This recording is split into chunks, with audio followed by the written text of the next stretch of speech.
Are you looking to up your real estate investing game? Well, you're in the right place. Welcome to the Sub 2 Deals Show with your host, Sub 2 expert William Tingle. Hey, Sub-Tours. My name is William Tingle of sub2deals.com. I'd like to welcome you to this episode of the Sub 2 Deals Show, where we talk about all things subject to. Occasionally, we cover other real estate-related topics, but it's always something to help you with your real estate investing business. Today, I've got Andrew, the mortgage guy from the forum. Andrew, I didn't even ask you how to pronounce your last name. I'm a little bit embarrassed. Introduce yourself for us. Yeah, all good. Thanks for having me on. This is great. Your group is hands down one of my favorite on the Book of Faces, the internet world. So I appreciate that. Yeah, my last name is Hoelzel. That's the American pronunciation. Back when they came over, it was probably Hoelzel. It would be a German name. You drop the E and put the little umlaut, two O's or two dots over the O, but it's Hoelzel. Okay, great. Well, Andrew, we're going to talk today about how investors can utilize mortgage guys to help them with screening their owner finance buyers, which can be a requirement in some states with the SAFE Act and with Dodd-Frank and those types of things. Now, I full disclosure here, and if any of you guys listening have listened to the podcast that I've done with Bill Walston in the past, we don't necessarily believe that it's an absolute that you use these guys. And there are things you can do to maybe not have to. Now, for me personally, you guys know I operate out of the country. So really a mortgage guy is a good thing for me. It gives me another, a little bit of credibility. I've got somebody out there that's handling this stuff for me. It's in the norm. Most people are used to dealing with a mortgage broker if they're going to buy a house and they have to go get financing. So really, it's an asset for me, and that's why I like to use them, whether or not I think it's necessary. But for those of you who are worried about the SAFE Act, you're worried about Dodd-Frank or whatever, and you just want to make sure you're in total compliance with all of those things, that's what we're going to talk a little bit about today, and how you can find these guys to do this stuff for you, and what you should expect from it. So Andrew, tell us a little bit about yourself, a little bit about your background and how you got started and what you do. Yeah, you bet. Thanks. I'm a 43-year-old guy. I've been in mortgage banking for, I always forget, since 2001-ish to 2000 or 2003 through present. But I grew up in the Chicago area in a northwest suburb called Crystal Lake, Illinois, about 45 miles northwest of Chicago as the crow flies. I'm the youngest of the three kids, and I grew up in a pretty normal house, and mom stayed at home most of our childhoods until we needed extra scratch to start paying and saving up for college. We did not roll in money growing up, for sure. My dad's an Episcopalian priest, quote unquote retired, I guess, but you never retire from that vocation. So we weren't rolling any kind of big incomes in the house, and so she would go out, and she actually worked at a title company of all places when we needed some extra money. And so I lived in the Midwest for about 26 years and, bounced out to Iowa for college for 4 years, lived in Chicago for some, a couple of years after college. And then I got sick of everything and left the country for a little bit and went down and lived in Central America, west of you in El Salvador. I was in the Pacific coast for about 5 months with a buddy, doing what unmarried, unemployed young guys do, and just having a good time. And then I ducked back into the United States and hitched my wagon, loaded up my truck, and went out to California, ended up in Lake Tahoe for a little bit, and realized I was going to be a tree-hugging bum out there if I did not get my act together. So I called my great sister down in Las Vegas and asked her what was going on. She said the place was just booming. So I went down there, worked some odd jobs, and I eventually applied for what was essentially a mortgage processing job because I had some light processing employment history back in the Chicago area for a third-party company that would service home loans and other instruments for credit unions because they don't have a lot of those back-end operations. And so that company actually did those things. And so I got my initial taste of the back-end mortgage servicing world at that little business. And so I interviewed for a mortgage processing job at a pretty, all things considered, a pretty great mortgage brokerage, not a bank, in the Vegas area. and they turned me down and they said I was overqualified. They told me instead they wanted me to sell mortgage instruments to buyers and refinancers. I took a deep breath. I said, okay. And it was a pure commission job. And I had no sales experience. It felt like everybody had their own relationships in place already. So I just gave it a whirl and got up and running and started to work with realtors, financial planners, and CPAs and things like that, and went about it a little differently and survived all of the major ups and downs that are now famous and which were likely caused by my industry. And, I was at banks that were failing. There was just really nowhere to run and hide. And that's where I got. But, I kind of drawing from my own upbringing, I think I had everything as a kid except for financial training, right? I was in a house that was just like drenched in love. And so I had all those warm thumb and blanket, warm and fuzzy things growing up, but I really didn't have any financial training. So a lot of this stuff was brand new to me. And so I had to really just learn mortgage banking from the ground up and learn all those traditional financing instruments, and then just kind of work into that. And I didn't even think about your space, your off-market real estate space, until my good friend Lindell, he kept getting in my ear for about 3 years straight. And finally I had a bad week in mortgage lending. And I finally said, all right, tell me about this off-market lending, your off-market real estate investing stuff. I'm ready to listen to you. And I just took the plunge. And that's how I found myself kind of dabbling in this space as well. So I still hold an active mortgage license. I'm a mortgage banker, which means that we lend our own money, not somebody else's. We control the whole process from A to Z. We don't give up any of that control, so I can kind of ensure the outcomes as much as possible. And that is kind of what's happened from the Chicago area all the way through present day talking to you. Wow. That's a pretty varied background there. Yeah, for sure. For sure. Well, I know you got into the forum here a little while ago, and I mean, just shared a lot of information, especially about the mortgage industry and all. And we certainly appreciate that. I know you're one of our favorite posters in there when you come in with something about, what's going on or this or that. I mean, everybody's just loving it. So I just want you to know we appreciate that. Yeah, it's my pleasure.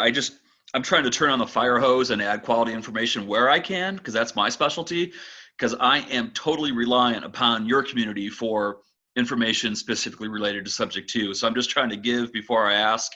And I know I'm going to need stuff that you guys are all way out ahead of me on in the sub 2 world, right? And so I'm trying to draft off you guys and just try to do something of value for you guys as I build up my own skill set in the sub 2 world. Yeah. Well, I mean, and that's certainly, gosh, the way, it should always be. I mean, everybody contributes. I mean, everybody benefits. So we've got a really good group. So glad to have I agree. Well, let's just get started with the questions here. I know there's some people listening that are very interested in how to do this. Now, since the SAFE Act and Dodd-Frank, many investors, of course, now use mortgage guys to handle the intake of their seller finance buyers. What do you recommend for the average investor as far as the process for finding someone to handle this process for them? Yeah, that's a great question. I think I would break these answers down probably in a different way than almost anybody else. And that's welcome to my brain, which is a little strange, but I think that there are different types of RMLOs, residential mortgage loan originators. I think you use them like different tools. You work with them just like they're different tools. And so I kind of try to break things down for your group in past posts into 3 different buckets, okay? I do believe that, and I'll just lightly touch on them and you can ask me additional questions, but I think there are 3 buckets. Bucket number 1 is having an RMLO screen your end buyers after you take down a home subject to. If you're going to stick a buyer in there, not a tenant, for example, then you would want to go ahead and have an RMLO potentially screen those buyers with you, and to try to find the strongest buyer that's going to help you accomplish your investing objective, among 5-10 different potential buyers. Okay, that's bucket number 1. You'd have an RMLO to help you screen buyers that you want to slot into your housing inventory after you acquire them with your acquisition strategy, which is sub 2. That's bucket number 1. Bucket number 2, why would you need an RMLO? Well, you would want to go ahead and naturally, if you have a buyer in a high and a high rate mortgage that you provided them, but you would like to move them out of your loan and into a normal home loan, then you'd want to go ahead and have those people pre-approved by a competent RMLO to refinance out of your home loan that you gave that end buyer and into a traditional loan like a Fannie Mae, Freddie Mac conventional home loan, or an FHA mortgage, a VA mortgage, or a USDA mortgage if you're in a more rural area. The reason you may want to do that is because you've collected a down payment, you've been enjoying some monthly cash flow, but there's this juicy back end equity that is sitting there waiting for you to collect, and you're really not going to collect it unless you are paid off completely by that buyer, or unless they refinance out of your mortgage and into a normal mortgage, because you are, just like Wells Fargo and Bank of America, you are a bank. You provided a home loan, and so you acquired it at 40 cents on the dollar and you lent it to that end buyer at 100 cents on the dollar. This is giant 60% equity spread waiting for you, or it could be a 5% spread, whatever it is. So when they go to make a refinance with an RMLO, that RMLO bank is going to go ahead and send you a payoff request, and you're going to let that buyer's new bank say, hey, this is what they owe, and they're going to pay you off. And that's going to be one of your other profit centers as you teach people.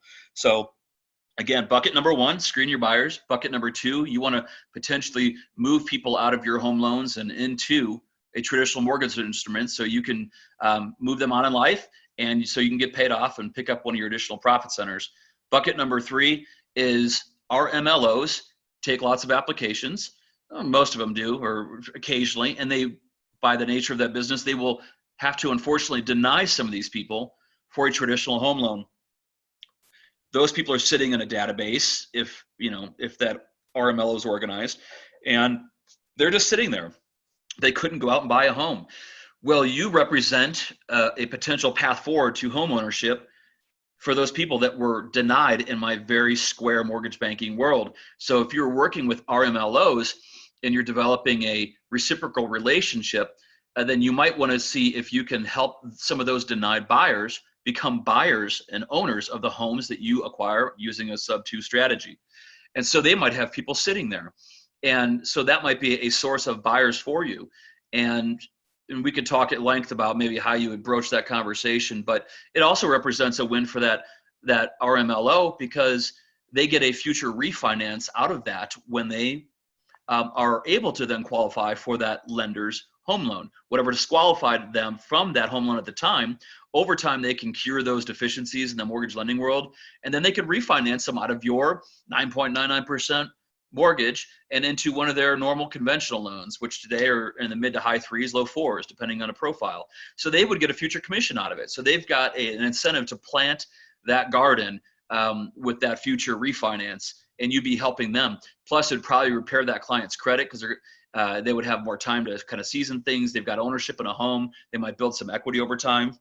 So it's kind of a win-win relationship. Also connected to that bucket number three, where you're picking up potentially denied buyers from the RMLO, the natural flow of referrals in my mortgage banking world are almost always from a realtor to a mortgage banker like me, or an RMLO. It's just the natural flow of it, because they're out there, the spear tip, kind of shaking hands and kissing babies and trying to find people to buy homes. So that referral, more often than not, that the RMLO denied likely came from a realtor.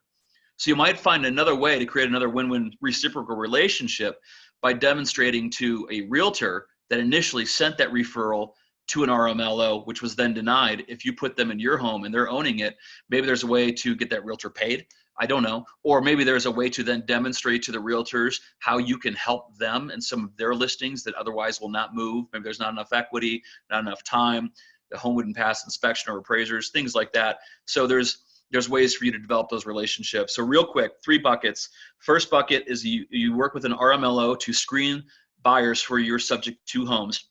Second bucket is potentially go ahead and refinance your buyers out of your loans that you provided them into traditional home loans. And then the third bucket is going to be to potentially find denied RMLO buyers and put them into your home, and then use that as a spear tip to build a relationship with that RMLO for future buyers for your inventory, and also work with realtors to find out and help position their expectations of when they should use you if they have inventory that otherwise will not move in a traditional way, right?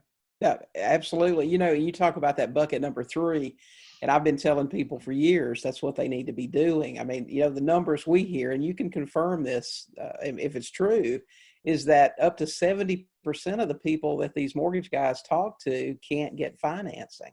So, and I don't know if it's really that high or not. Those are the numbers I keep hearing. And if that's the case, I mean, there's a ton of people out there that they can, hook up with us. We can get them in a house. They get a commission 2-3 years down the road at refi time. It works for everybody. Yeah, I think so. I don't know how many people are technically denied. I think my realtors, because I've been in the business for longer, I'm more seasoned, so I'm working with better realtors. They probably have a better grasp of who to send to me and who not to. They might ask some screening questions, which helps put down, lifelong perennial renters. But if there's any question, they'll send them over to me for pre-approval, right? Yeah. So, but there are simply a lot of people that, you're right, cannot get into those things, right? I've heard the statistic around 65% of renters are renting because they, for financial reasons, or 32% of those are a matter of choice, right? So there is probably a high fallout rate. I'm just not seeing it. So you might be right on that stat. Mm-hmm. Right. Okay. So you go out there, you think you found your guy, you want to talk to him. What are some really good questions for an investor to ask to make sure that this particular mortgage guy will be a good fit for what, the investor's trying to accomplish? Yeah, without getting too granular on this, I think there's probably 3 good things you guys can focus on. And if you're going to talk to an RMLO, a part of the requirements, right? So you want to ask them, is that RMLO that you're interviewing, are they also a HUD certified underwriter? Dodd-Frank ability to repay is about underwriting, and most RMLOs are not underwriters. Okay, so you want to make sure that they also have that designation behind them. All right. Sometimes a seller finance investor, you can exempt yourselves from various SAFE Act things by putting your asset into entities and things like that, and that may eliminate a need for an RMLO. I'm not going to delve into that because I'm not an attorney, right? I'm not steeped in all the regulations, but however, each and every transaction must be underwritten in order to certify that they've met the ATR requirement. And I've sent you some documentation regarding that. One of the things that you would also want to take a look at is, aside from being a licensed RMLO and providing purchase and refinance home loans to typical buyers and refinance, you want to just see how much experience they actually have in qualifying underwriting and buyers for sub-2 deals, right? And so you just want to see if they've got experience in doing that. And I would probably, any RML that you talk to that specializes in screening and buyers for the purposes of this group, just frankly ask them for referrals to people that they already service. You're not a jerk for doing so. You're just doing some normal due diligence. It speaks volumes about you that you want to ask that question. And if they refuse or can't provide those references, then I would walk. I just would. I just think that is an easy lay down, hit a softball out of the baseball park for an RMLO to go ahead and provide those additional investors as references, and just say, hey, I want to pop these guys a couple quick questions. It's just what I do with all my relationships. Is it okay? And move on with that. So again, to reiterate some basic things, ask if they're also a HUD certified underwriter, and then make sure that they have experience doing these screenings for investors, and then ask for references. Right. Okay.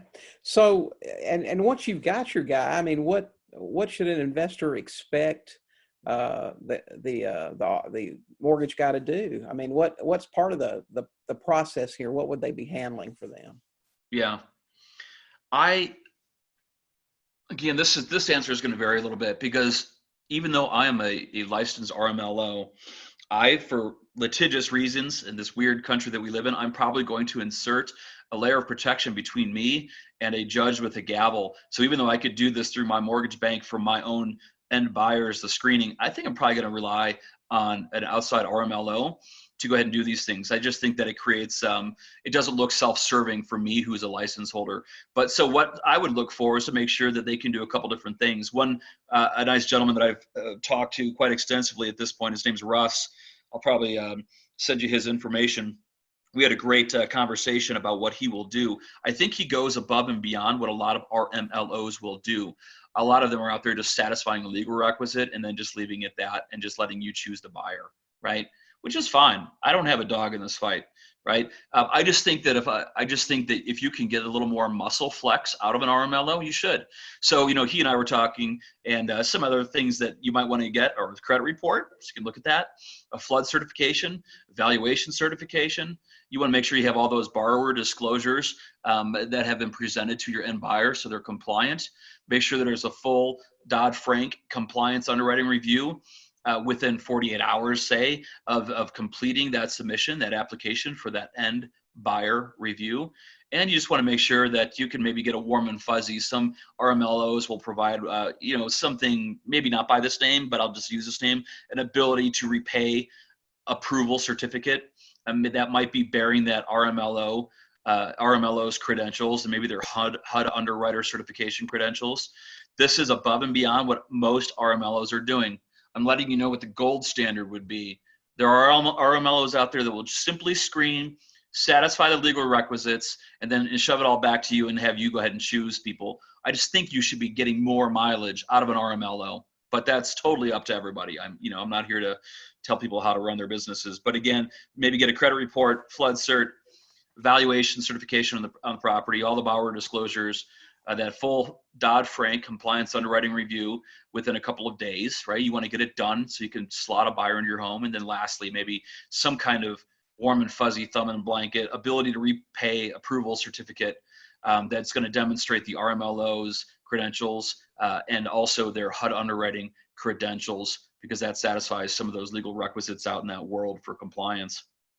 And anybody that you get on board with you to do these things, I mean, they should be able to do all of this with no problem, right? I mean, this is basically what they're going to do for any lender. They're just going to do it for you. Yeah, I think so. It's the one thing that I've noticed, just like in any space, any market, any group of professionals, there is an entire spectrum of people that may be an RMLO for the purposes of screening buyers. Some of them may be complete train wrecks. Some of them, all the way at the other end of the spectrum, are world class. I think you should take the time, and whether you need a recommendation for me or whether you guys want to screen people, and I just think you should interview a handful of them, just like you would any other skill set. You want to find a good fit for somebody that's going to protect your backside and also look out for those buyers, and also that you can just have a nice relationship with, a long-term one, so you don't have to constantly find somebody else to do this. But I would go top shelf. I would. I just don't think that there's any pitfalls in not, in choosing a world-class RMLO. That's what everybody should aim for. Yeah. Okay. And so when you find this guy who can do these things, what, in your opinion, what should the average investor expect to pay for that Good service? question. I looked under the hood as a mortgage banker because I was curious what people were charging for a service like this. It seems like it's all over the board. And why it's all over the board, I don't know. But I've seen everything from about the high $200, maybe it's near $300, all the way up to $1,000, $1,200. What are you getting for that huge upcharge? I'm just not sure. As far as I can tell, you may not be getting anything additional. I guess I'd reserve that for somebody to demonstrate that to you if they're going to charge you over $1,000 for this. And again, I would probably pass that down to your end buyer as an application fee or something, whatever's compliant, and let them pay for this service. But when I talked to my friend Russ, he was $299, I believe, or something like that, or I can't remember, or $4 something maybe. Actually, he might have been $4 something. I can double check. But it was a Cadillac service, and he was hitting all the bases that I would want him to hit for me as a potential investor screening buyers. And I viewed him through my prism as a mortgage banker, and so he checked off all those boxes for me, and he was one of the most inexpensive guys who also seemed to be running one of the better operations that I could find. Okay. So again, take this with a grain of salt, but I don't think you need to pay a lot for this, nor should your end buyers. So I think anywhere from $299 to, I don't know, $600, $700, maybe. I don't know why you would exceed that. I'm not sure what you would be getting for that, aside from, banging a client over the head. Yeah, you told me, and I don't know Russ at this point. I would certainly, want to get his information so I can, Yeah. offer that to any listeners that want to talk to him. But he covers, as I understand, most of the country. So, I mean, he can help you in almost every state. There are a few exclusions, but his Yeah. prices seem very reasonable. I mean, I pay close to $1,000 just about everywhere that I buy. So, I That's mean, right. his prices are half that or less. So. Yeah, I He's doing think, all that. you bet. Whether I'm buying, putting in the roof on my house or buying gutters or any other service in my life. I mean, I'm not one of these bottom of the barrel guys. I don't need somebody to be the cheapest. I'm one of those guys that likes that blend between price and amazing world-class service. And he more than exceeded my expectations with his price. So I'll make sure that I get his information over to you, and you could fire up a call with him and chew the fat. And if you think he's a great fit, then you've got another referral source should you guys need it. Okay, great. The Sub-2 Deals Show with your host, Sub-2 expert William Tingle. We'll be right back. Have you ever had a seller give you a house? It's a pretty awesome experience. If a seller wanted to give you a house today, would you know what needed to be done to make the deal happen? Would you like to learn how? The Ultimate Sub-2 Guidebook will show you exactly what you need to get those deeds and sell those houses with seller financing. Join the thousands of other investors across the country who learned how to get the deed with the Ultimate Sub-2 Guidebook. Get the Ultimate Sub-2 Guidebook today at sub2deals.com. Back to the show, the Sub-2 Deals Show with your host, Sub-2 expert William Tingle. How can the RMLO help the investor in regard to actually getting the buyer refinanceable within that 36-month period? Yeah. This, I think, is the linchpin of everything, right? So this is where I think a good RMLO is going to be different. Some RMLOs may just screen buyers, right? Some other ones may screen buyers and then also help people refinance. At the very least, at the time of application, with the end buyer that you choose to put in your sub-2 home that you've acquired, this is what I would expect from that RMLO, whether it's a phone chat or an email. But I think that you should flex that muscle a little bit more so you're getting more out of that, okay? I think that there are certain things that you're going to want to know about your end buyer if you eventually want that end buyer to refinance out of your provided loan and into a traditional loan, so you get that nice profit center equity sitting out there, okay? I think that you should scrutinize the credit profile for weaknesses or trends of that end buyer that may later compromise your end buyer's ability to refinance out of your loan and into a traditional loan instrument. There are credit qualifications for home mortgages, right? Whatever landed them in your home and disqualified them from the traditional world, if it was credit-based, you want to know what hurdles they could not get around to make sure that they can get around them down the road so that you can realize that payoff in your world so you can get that equity, that other profit center. So you want to make sure that whether you're capable of doing it yourself by looking at a credit report, or you talk to that RMLO, you'd want to kind of take out their credit report and highlight the things that cause them to be deficient in the normal mortgage world, so that you could go ahead and highlight those things, what their credit weaknesses were, and then you could go ahead and devise a plan for your end buyer so that over time they can strengthen those weaknesses, or they might have an event that happened in their life in the credit world that simply needs a specific amount of time to heal before that event, before you can go ahead and overcome that event, bankruptcy, foreclosures, short sales, anything like that.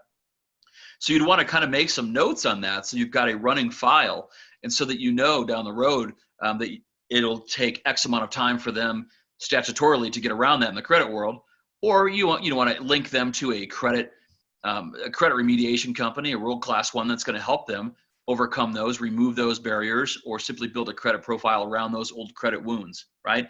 And so I think you want to take a look and scrutinize that credit report so that if they are in your home because of a credit deficiency, what do those owners need to do in order to get around those deficiencies in the future so they can refinance out of your mortgage, all right? Any questions on that piece?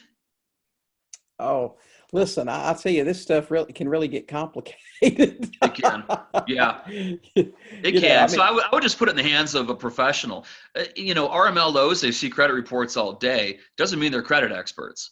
So if whatever is a weakness on that your end buyer's profile, their credit report, if that exceeds your ability to figure out how to devise a plan for them, or the skill set of the RMLO, if they don't have that and can't put up together a roadmap, you need to find a credit specialist going to help them, a credit specialist that will help them overcome those hurdles, so Right. that when you want them to refinance out of your loan, that they're ready, right? Yeah. So, Oh, absolutely. I mean, yeah, that's what we do typically is we put them with a credit repair specialist, and they put together a plan that says, okay, you need to do A, B, and C, and you'll be yeah, ready. And then we just really use a carrot with them to show them, listen, if you're able to refi and do 3.5%, 4%, whatever, this is how much you're going to save every month. that's So, right.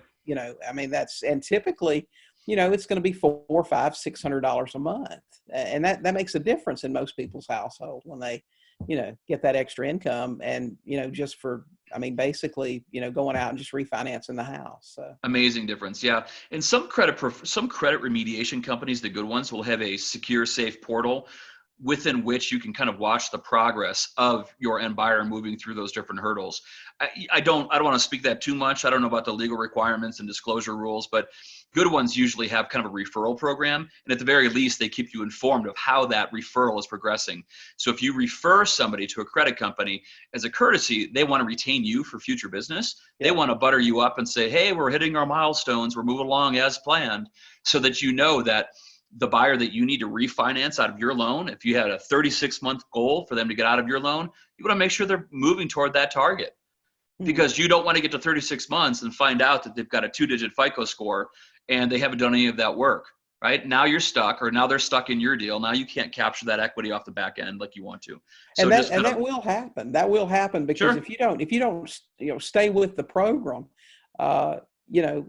people will just neglect to do it. That's just, and I don't know why it is, but they're just, That's right. They're in the house, they're making the payment, and they just won't devote the time to it. So you really have to stay on top of that. Yeah, that's right. People with seriously flawed credit, they have flawed credit for a very specific reason. Mhm. I mean, the basic, obviously logical, statement is, well, they didn't make payments, right? And now, do they have their credit profile because of lack of discipline and payment habits, or do they have it because somebody in their home was stricken with cancer and they also got hit with a simultaneous job loss and their engine blew up in their car as well, right? I mean, there's disasters that just, those perfect storms hit you. But irrespective of the reason, they're there for a specific reason of non-payment. And so you're right. You could have somebody that just never matures out of those bad habits and they're always delinquent. And that's a whole different ball of wax. They might be in your home for a while. Yeah. And really, the truth is, if you've collected a down payment, there is back end equity you would like to get to at some point.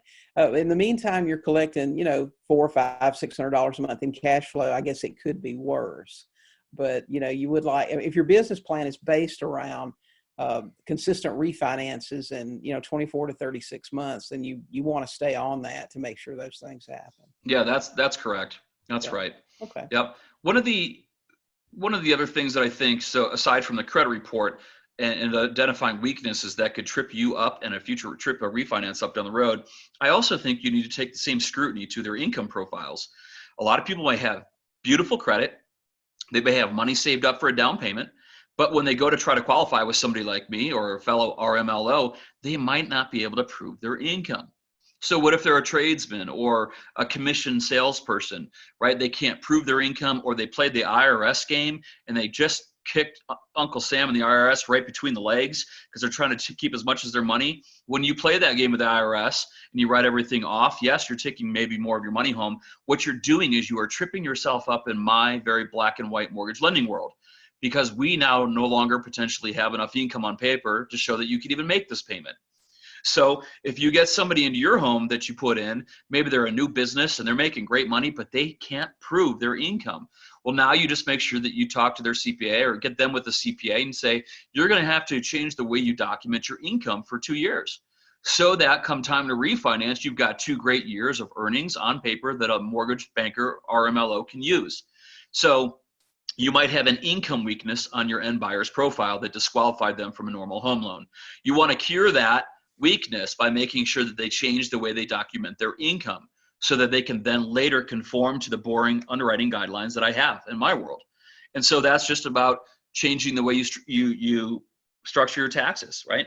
Or you might have somebody that is simply not making enough income that's documentable, right? Because it's a nascent business and they just got it off the ground. Anything like that, right? There's all sorts of reasons, but you'd want to make sure that if they were disqualified at RMLO's desk, or they're in your home because they couldn't get a normal home loan, if it's for income reasons, again, just like the credit report, you want to know what those weaknesses were, and before you put them in your home as an end buyer, you want to see, hey, are they going to be able to overcome that income documentation deficiency down the road? Or are they never going to be able to cure that? What if they're all cash all the time? Guess what? They probably can't get out of your home loan down the road. So you might take the second strongest buyer who is able to prove those things down the road. Because if that client that's you think is your strongest person, if they can't cure that deficiency, they might not ever get out of it. So you just kind of go down the hierarchy of your buyers and find somebody that will otherwise be able to get out of your home loan. Yeah.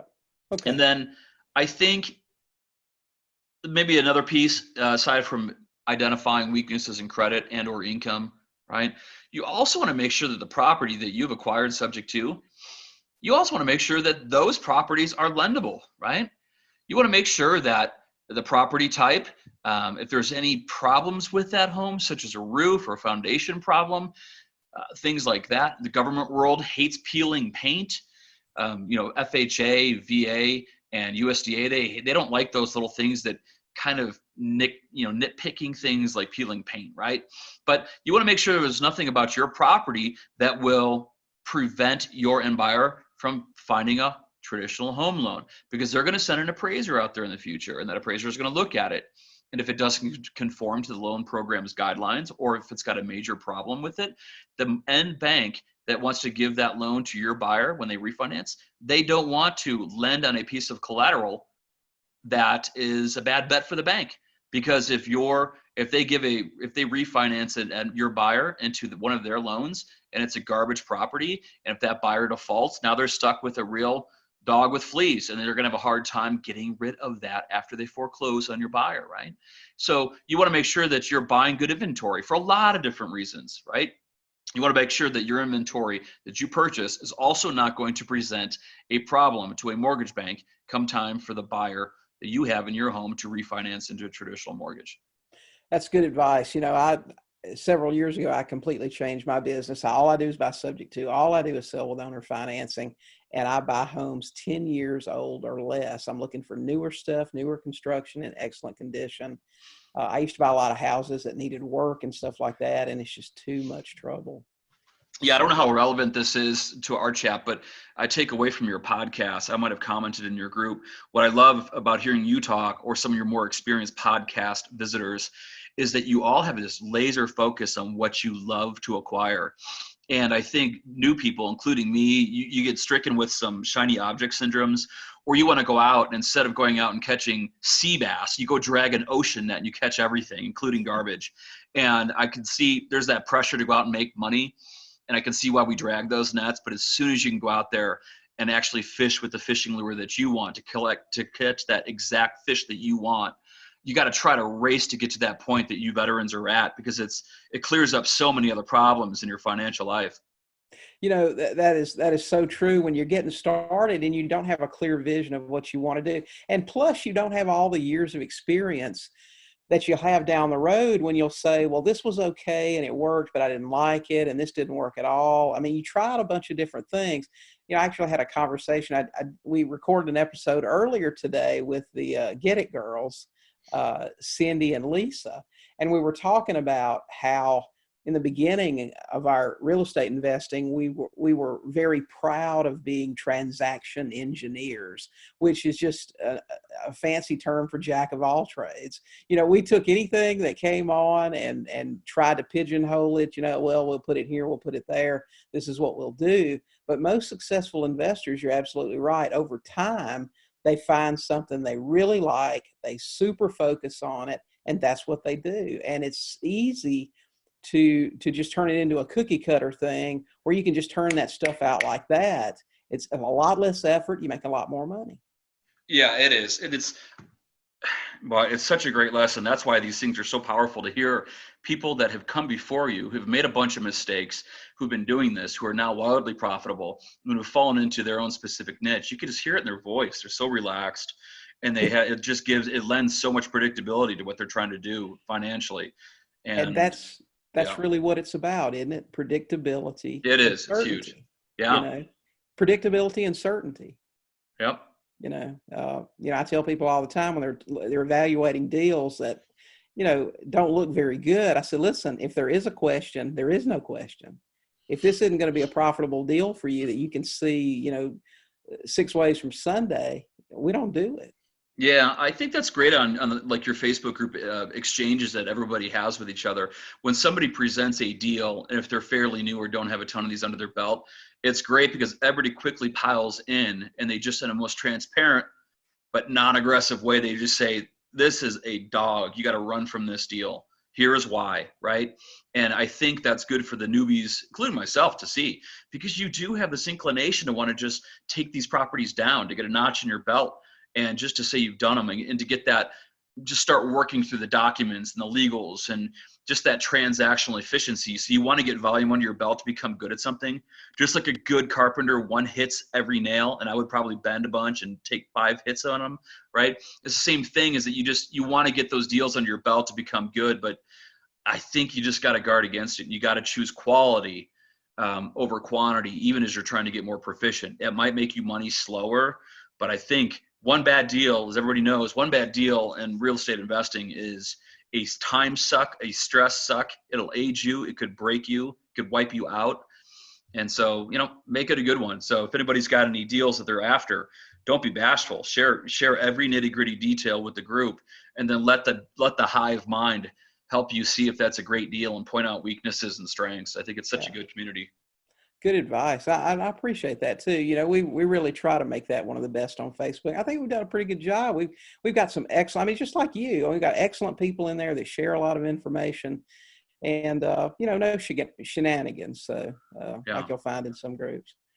Okay, so we know how to get these guys now. What we should be looking for. I think we've given everybody a pretty good idea about how they need to be incorporating these guys in their business. You have any final tips for investors that are looking to incorporate a mortgage guy into their business? I think just take your time, shop for the good one. If you need one, if you can't find one, let me know. I'd be happy to help you network into somebody. And maybe just to reiterate, those 3 primary roles, those 3 buckets that I kind of delineated. Some people might lump all these people into one human being. I don't. I just think, get some specialists. So you'd want to kind of just find somebody to screen and underwrite your end buyers. That was the first bucket.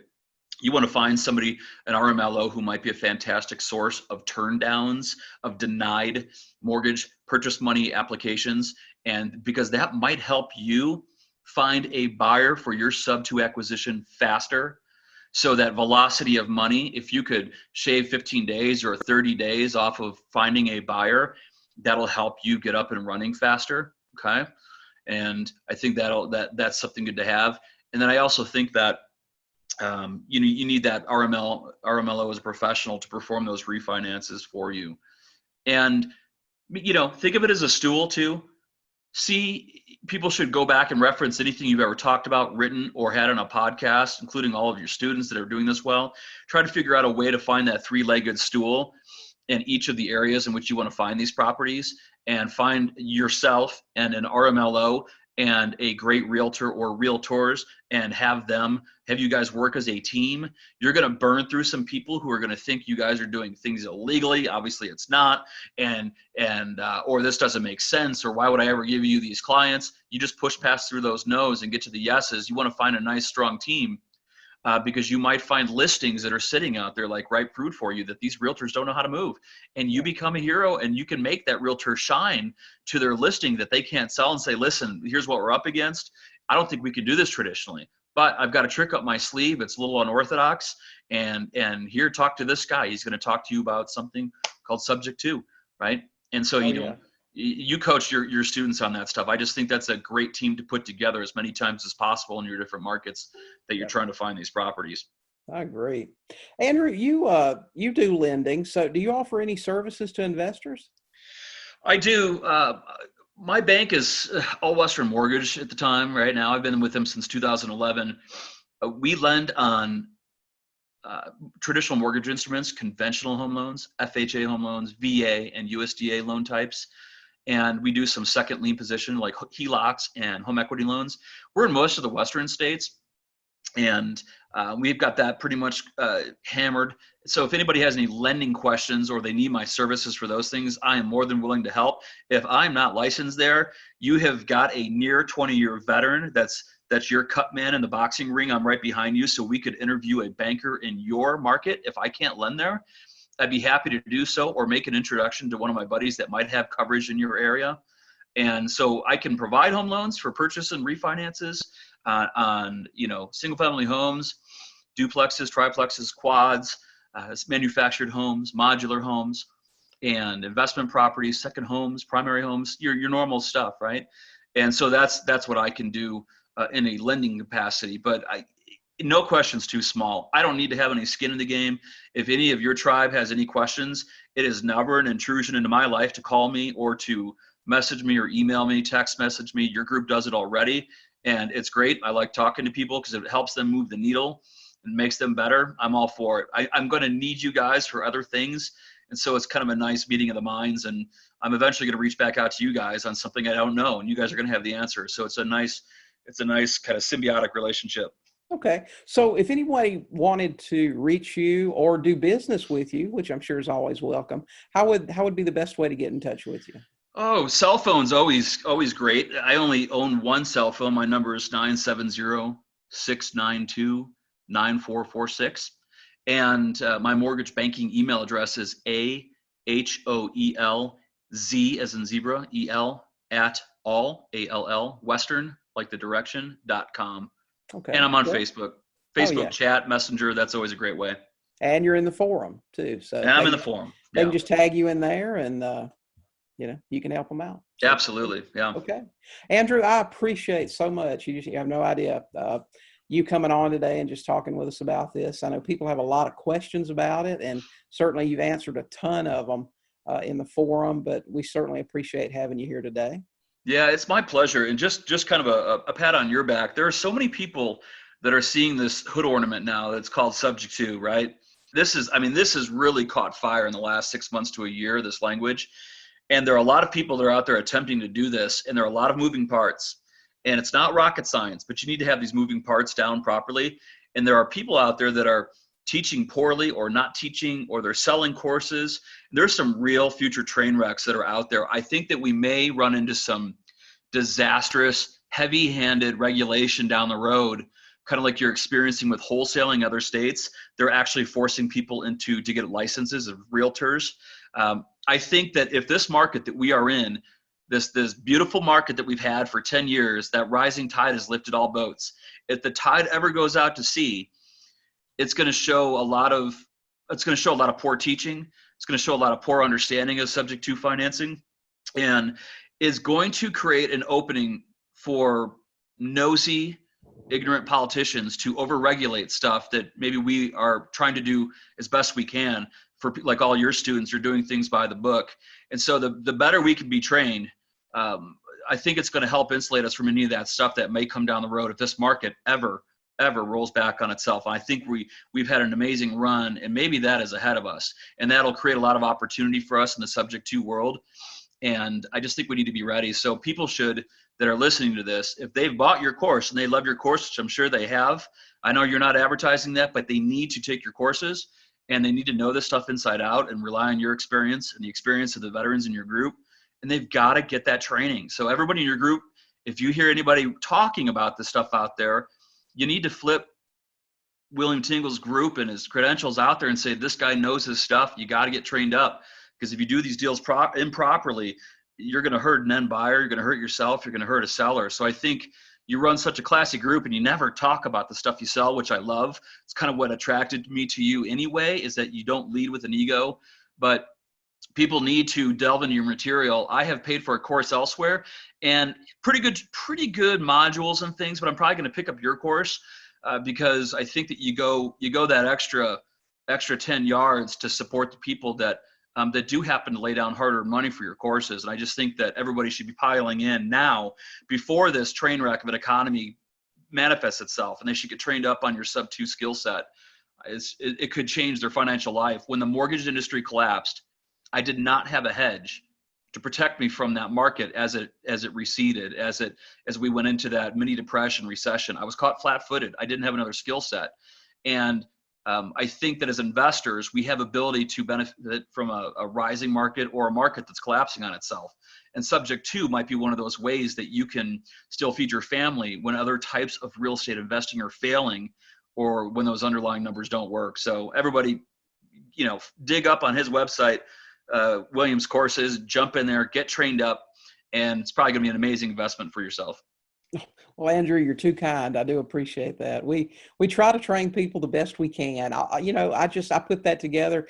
I got emails after emails after emails. That's really why I wrote it. I was telling people how to do it every day anyway. So I said, well, let me just write all this down in a course, and then they'll just have the book. They can do it. So that's kind of how I got put together. Perfect. But I appreciate your kind words.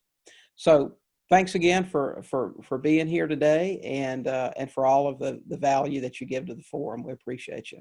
Yeah, you bet. I appreciate the invite. It's been fun for me, and I will see everybody in the forum. Thank you. Okay, great. Sub-Tours, that's it for this episode of the Sub-2 Deals Show podcast. You can find the show notes for this episode along with a complete transcript at sub2podcast.com. If you enjoyed this episode, we would love it. And we'd love you too if you'd subscribe and give us a 5-star rating and review at Apple Podcasts. It only takes a minute, and it helps others discover the show. And if you haven't yet, please join us in our Facebook Subject To group at sub2forum.com. We've got a lot of information in there and a lot of helpful people, just like Andrew, in there answering questions every day. So until next time, keep learning, keep talking to sellers, and you will buy some houses. Thanks so much for listening to this episode of the Sub-2 Deals Show with William Tingle. If you enjoyed today's episode, please leave a review and subscribe. And for more great content and to stay up to date, visit sub2deals.com, on Facebook at Sub2 Deals. We'll catch you next time.